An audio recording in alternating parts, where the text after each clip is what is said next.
There have been quite a few articles written over the past few years that are down on MVPs, the so-called minimum viable products that are central to the idea of the lean startup. These articles argue that focusing on what's minimally viable leads to the creation of products that are subpar, that customers don't want, and that ultimately fail in the marketplace.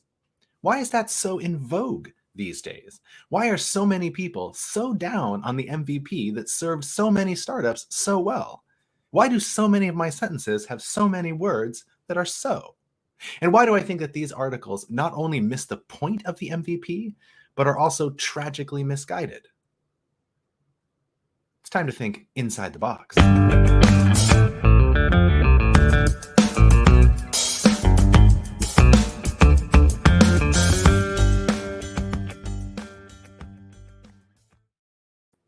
Hello, hello, hello. Welcome, everyone. I am Josh David Miller, aka JDM, and this is Inside the Box, a podcast about the metacognition of innovation and entrepreneurship, where we talk about the tools and techniques used to create amazing products and launch high growth startups. Most importantly, we talk about the mindset successful innovators use to avoid getting in their own way. And today's episode is Stop Trying to Kill the MVP just because you don't understand it. So you've probably heard the articles that I'm talking about. You've probably heard people talking about, or maybe read blog posts bemoaning how terrible the MVP, the minimum viable product, is. But let's take a step back first. And what is the MVP? So it comes from Eric Ries's book, The Lean Startup, or at least principally comes from there, where we have this idea of a first version of our product, the smallest thing that we can release, thus minimum, that is also viable, right? Our minimum viable product. And that's often misunderstood to mean that our MVP is an alpha or a beta release, but that's actually misguided. But we'll get to that later in the episode. So all of these articles have come out saying that MVPs are dead. It's the wrong way to think about it. And we need to replace the MVP with something else. And before we talk about the MVP, let's talk about some of these replacements that are floating around there. So one is the minimum remarkable product. Right? The idea there is that instead of focusing on the word viable, that somehow doesn't do justice to what startups are trying to achieve. And instead, they should try to do something remarkable, right? Just has that touchy-feely goodness built right in. In addition to the minimum remarkable product, we have its cousin, the minimum lovable product.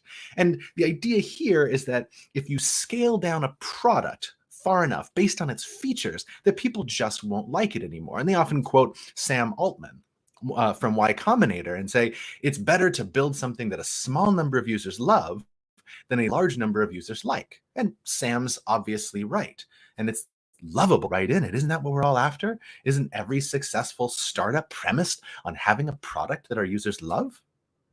And then we also have the minimum marketable product and the minimum sellable product, which are exactly what they sound like. The minimum version of our product that we can put to market and actually market it as a thing that people will buy, or sellable as the thing that people will ultimately purchase at the end of the day. In addition to these MXP type acronyms, we also have completely different acronyms like SLC, where the idea is that we want a version that is simple, lovable, and complete.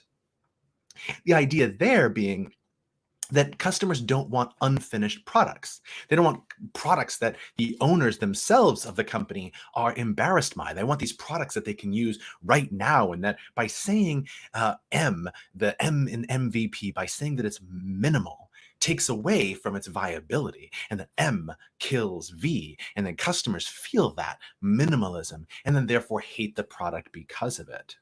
And that therefore leads to customers having this genuine lack of desire to use the first version of the product. The idea there being that it's not version 1.0 of something amazing. It's version 0.1 of something extremely complex. So we have MRPs and MLPs and MMPs and MSPs and SLCs and many, many more. But I'm not going to waste any more time going through all of the various alternatives. Let's just quickly summarize the complaints that they have. It really comes down to two things. So one is that the customer suffers. And after all, we are doing this for our customer, right? But the customer suffers because we have a bad product or incomplete features, that it's buggy, that it's ugly, that it's just largely not what it was promised to be. And that leads to the second thing, that it dooms the startup to failure because it's too minimal to be viable. So why are they wrong? And why does this irk me so much? And I have to apologize because you may see some of that irking come through here, some of that sarcasm, because this is actually something that does grate on my nerves a little bit, this attempt to kill the MVP. And one of the biggest reasons that it grates on me is that the problem with these replacement definitions is that they're also really reductive. And they make assumptions about the customers of other people's startups. And I don't think that that's very fair. Some of those are, oh, well, in order to release an MVP, your first version of your product, it has to look nice. Well, that's not always true. Sure, if you are releasing a consumer product and the intent of that consumer product is to do something that has been done a different way, in a way that is a better experience, then that better experience has to be part, or probably has to be part, of the first version of that product. But if you're releasing an enterprise software product, something that serves corporate America, something that serves government, or something that serves education, a lot of those products are inherently ugly. The styles are dated by 10 years, 15 years. And so something that has to be pretty isn't at their list. They're after getting something done. That's what's most important to them. Looking nice is a bonus. Another one is that it has to be feature complete, and that's almost never true. The purpose of an MVP is not to be feature complete and have everything known to man baked into this thing, right? The idea here is to have something small and valuable to consumers. And we'll come to that in a minute. And the last thing, and this is kind of important, is that we have this idea that an MVP, that our first version of our product has to be completely free of bugs. And that's usually not true because of our early adopters. We're going to come back to that in a minute because that's going to be a little bit controversial. All right, so I spent a few minutes talking about what MVP doesn't mean, and now I want to transition to what MVP does mean. So the idea behind an MVP is that it is the smallest possible version of a viable product. It is a product that is viable, but only minimally viable, right? Now, I want to break that down. We have minimum viable product, 3 important words, and let's start in reverse, right? Let's talk about what a product is.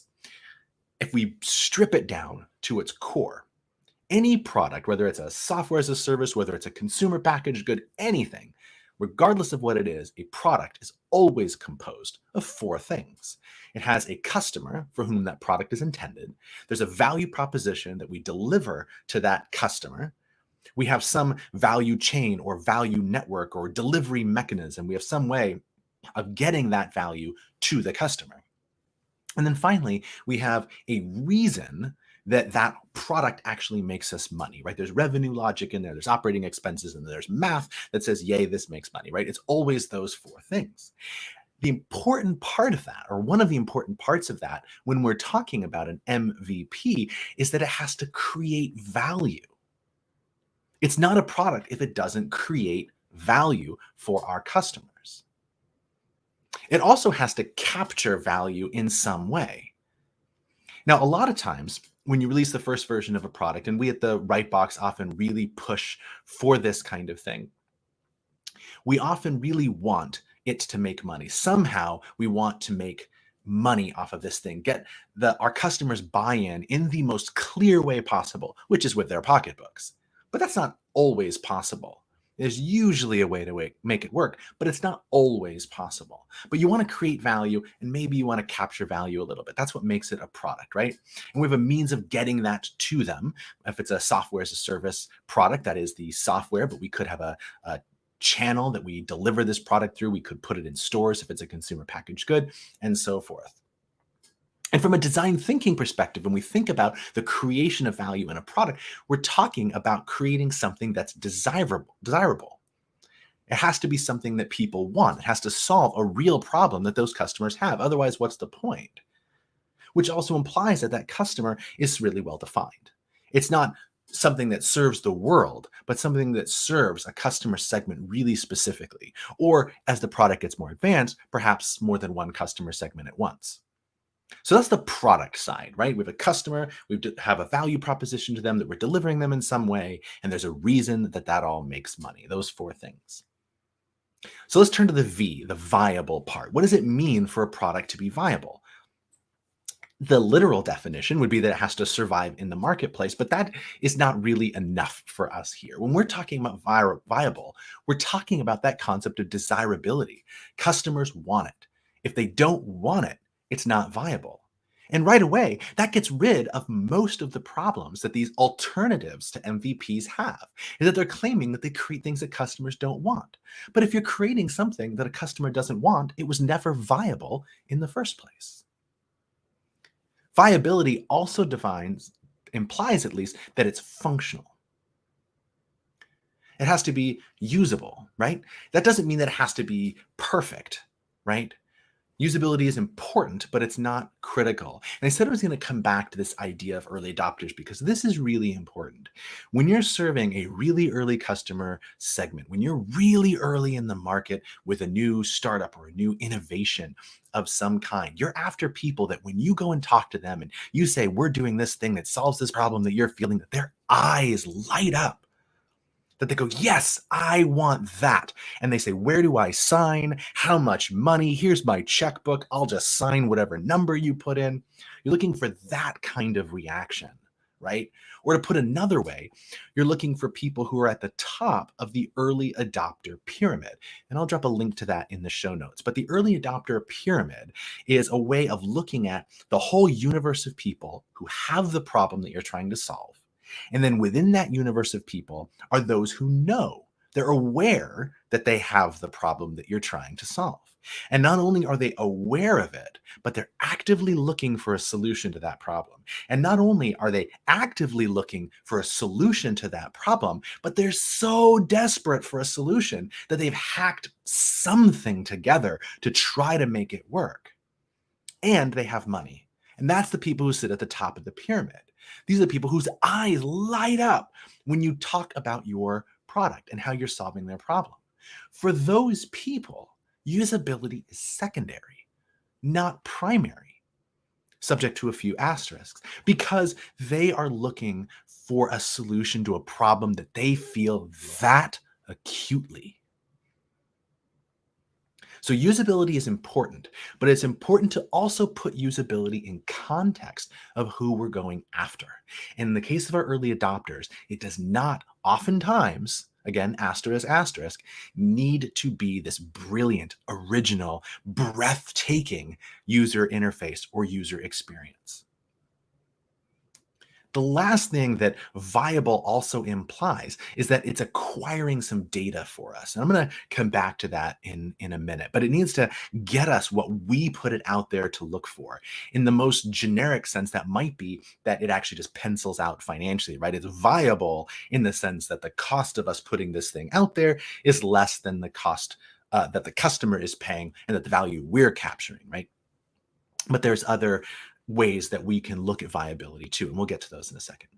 So that's a product that's viable. Now let's bring in this idea of minimum, of what the minimum is. So we say it's the smallest version of that viable product. That does not mean we take this broad, big features list and we just start hacking away at it until we come to some small thing. No, what we're saying is that we're going to create the smallest version of a product that is still viable, meaning it still creates value, it's still functional, it's still desirable, and it still pencils out somehow for us. And there are lots of ways to do that. The bad way would just be to take your list of features and start hacking at it with a proverbial machete until you come down with a small list that you can afford to build. That's a terrible way to do it. A better way is to segment by customers, to say that, yeah, we can serve there's like 5 customer groups that we can serve that are really interested in having this product, but we are only going after, to start with, these 2 customer segments that have all this stuff in common. And all these other features are really important to our other segment, but they're not important to this one. So we're going to put that on hold.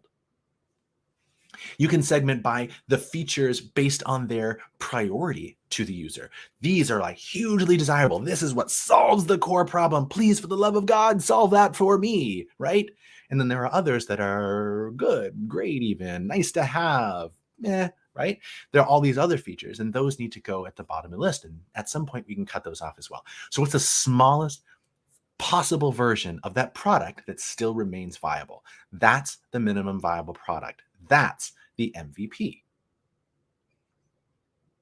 So, what do you do, changing gears here, once you actually release this MVP, this product? What's next? And that gets at the next problem that I have with all of these alternatives to the MVP is that they treat the MVP like it's a checkbox. Like, we're going to release the MVP and then we're going to release the full version. But that's not right, because the MVP is a process. It has to do with a roadmap of features, of capabilities, of revenue streams, of customer segments that we're building in together. It's about experimentation. It's about co-creating this product with our customers. It starts with the idea that we figure out what our riskiest assumption is. That's the assumption or hypothesis that we have about this product, about its customers, about the importance of the value prop, about the way that we're delivering that value, about the way that we're capturing value, the way that all pans out. That some assumption in there that if we're wrong, kills our business. It's absolutely critical that we get this right. And we don't have sufficient data to be super confident in it, right? So our riskiest assumption is the thing about which we are most uncertain and also most important to be right about, right? And so we take that riskiest assumption and we design some small experiment that we can do to test that assumption. That's the MVP. It actually reminds me a little bit of the Startup Shop Talk live show that we just kicked off a few weeks ago. And this on that live show, we're talking about traction. Our first episode was on traction, and we were talking about the definition of traction. And I like to think about traction as the smallest possible confirmatory data that we start getting along the way, right? So we take that riskiest assumption and we acquire data. And when that data is confirmatory, we call that traction. And the more that we acquire along the way, the more traction that we get, until eventually that confirmatory data is coming in the form of checks, right? It's coming in the form of money. And that's the ultimate traction that we're looking for. If you're curious about our live show, you can go to rightbox.co and click resources at the top and then click Startup Shop Talk live stream. You can watch our past shows as well as find the link to our upcoming shows. But back to MVPs. Going back to The Lean Startup, the book by Eric Ries, he defined the MVP in that exact same way.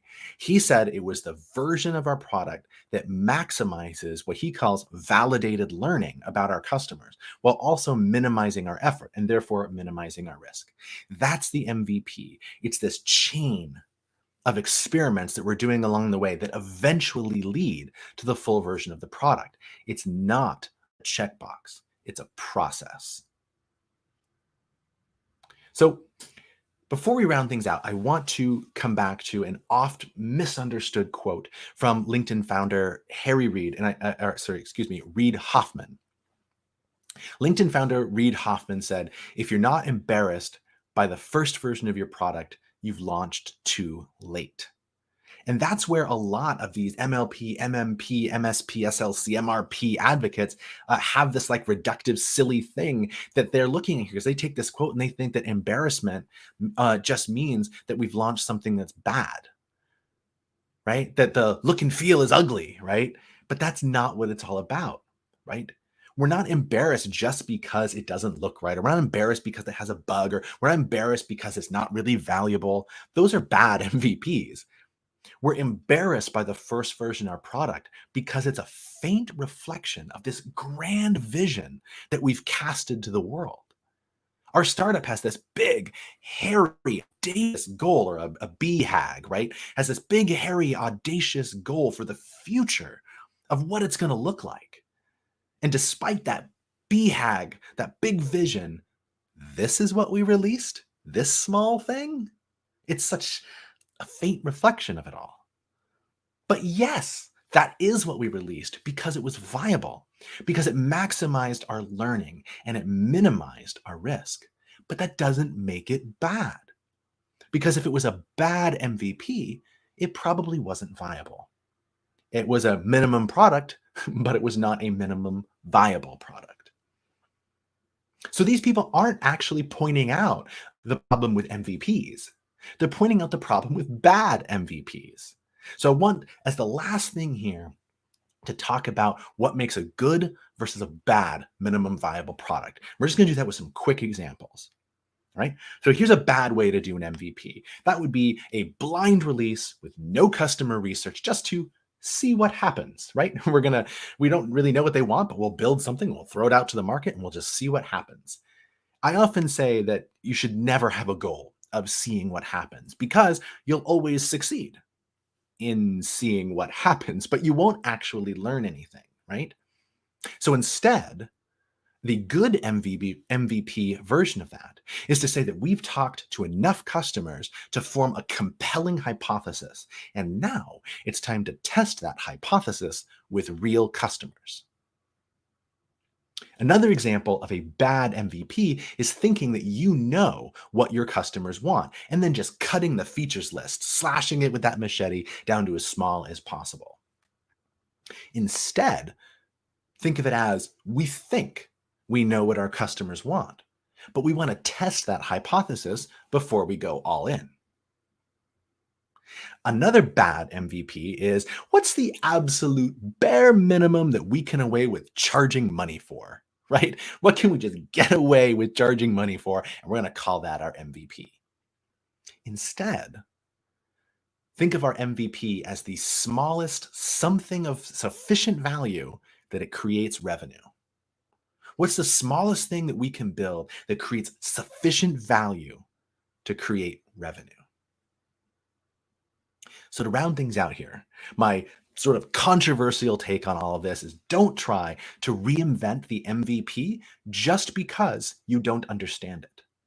Instead, understand how a product works, what makes products work, and then find the leanest possible path to the acquisition of that confirmatory data. And then find the first thing in that chain and build that. That's your MVP. And that's all for this episode. Thank you so much for listening. As you know, podcasts grow by word of mouth. So if you found this helpful or even interesting, I would really appreciate it if you would mention it to your friends and spread the word through social media. And if you haven't already, please leave us a review on whatever platform you're listening to this right now. And lastly, if you have any questions, idea for topics, guest recommendations, or helpful feedback, you can reach us at podcast@rightbox.co. We read every single message that we get, and I hope that we hear from you soon. Until next time.